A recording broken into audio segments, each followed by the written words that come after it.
আজকে একটা breaking news দিব। তুফান সিনেমার টিজার থেকে আমরা অলরেডি জেনেছি যে এই সিনেমায় চঞ্চল চৌধুরী রয়েছে এবং বিভিন্ন সংবাদ মাধ্যম থেকে আগেই আমরা শুনছিলাম যে এই ছবিতে শাকিব খানের বিপরীতে ভিলেন হিসেবে আসতে যাচ্ছে চঞ্চল চৌধুরী। ব্রেকিং নিউজটা হচ্ছে চঞ্চল চৌধুরী এখানে কিন্তু ভিলেন না। ইয়েস, চঞ্চল চৌধুরী এখানে ভিলেন না। তার প্রমাণ আমি দিব আজকের ভিডিওতে। এছাড়াও এই সিনেমায় রয়েছে ফজলুর রহমান বাবু, বাংলাদেশের আরেকজন শক্তিমান অভিনেতা। তারও কিন্তু আমরা প্রমাণ অলরেডি পেয়েছি। যে গুঞ্জনটা সোশ্যাল মিডিয়া এবং বিভিন্ন মিডিয়াতে আসছিল যে চঞ্চল চৌধুরী শাকিব খানের সিনেমায় ভিলেন, সেটা সত্যি না।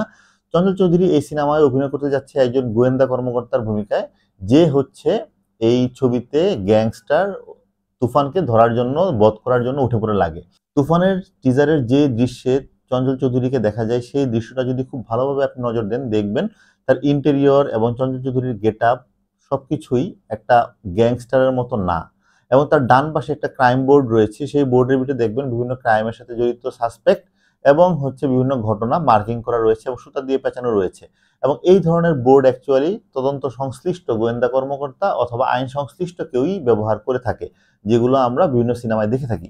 এবং এই থেকে বোঝা যায় এই ছবিতে অ্যাকচুয়ালি চঞ্চল চৌধুরী কোনো নেগেটিভ ক্যারেক্টার বা ভিলেন না, সে হচ্ছে একজন পুলিশ বা গোয়েন্দা কর্মকর্তা, যে হচ্ছে এই তুফানকে থামানোর জন্য উঠে পড়ে লেগেছে।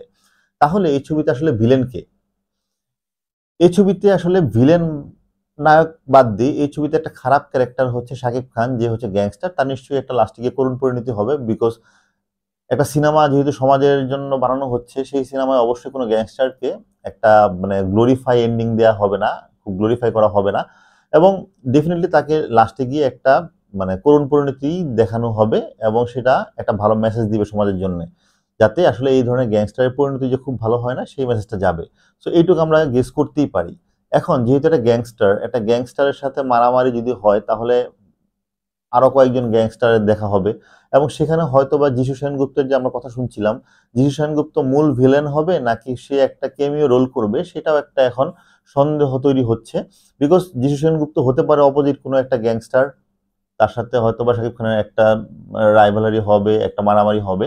বাট শাকিব খান ওরফে তুফান যে একজন ক্রিমিনাল, সেই ক্রিমিনালের এগেনস্টে অ্যাকচুয়ালি চঞ্চল চৌধুরী হাজির হবে গোয়েন্দা কর্মকর্তার ভূমিকায়। এছাড়াও এই সিনেমায় রয়েছে ফজলুর রহমান বাবু, বাংলাদেশের আরেকজন শক্তিমান অভিনেতা, যার নাম এখন পর্যন্ত মেনশন না করা হলেও টিজারটাকে যদি খুব ভালোভাবে বিশ্লেষণ করা যায়, তাহলে দেখবেন যে যেই দৃশ্যে শাকিব খান গলায় মালা পরিহিত, সেখানে তার ডান পাশে ফজলুর রহমান বাবু রয়েছে। এবং তাকে দেখে আমি একটু সারপ্রাইজই হয়েছিলাম, বিকজ তাকে আমি আশা করিনি। এবং তার যে গেট আপ, সেই গেট আপ দেখে বোঝা যাচ্ছে না এখনো তার কি চরিত্র হতে যাচ্ছে, হয়তো বা আমলা বা নেতা, অথবা হতে পারে যে গ্যাংস্টারের কোনো একজন সঙ্গী, হতে পারে অনেক কিছুই। বাট কি হতে যাচ্ছে সেটা এখনো নিশ্চিত না। বাট ডেফিনেটলি ফজলুর রহমান বাবু খুব ভালো কোনো চরিত্র না পেলে যে করবে না, সেটা নিশ্চিত। তো এই হচ্ছে স্পেশাল নিউজ আপনাদের জন্য তুফান সিনেমাকে ঘিরে। আরো নতুন নতুন কোনো তথ্য পেলে অবশ্যই আপনাদের সাথে শেয়ার করব সবার আগে। তার জন্য অবশ্যই আমাদের সাবস্ক্রাইব বাটনটি প্রেস করে রাখবেন, যাতে সব নিউজ সবার আগে পৌঁছে যায় আপনার কাছে। Thank you.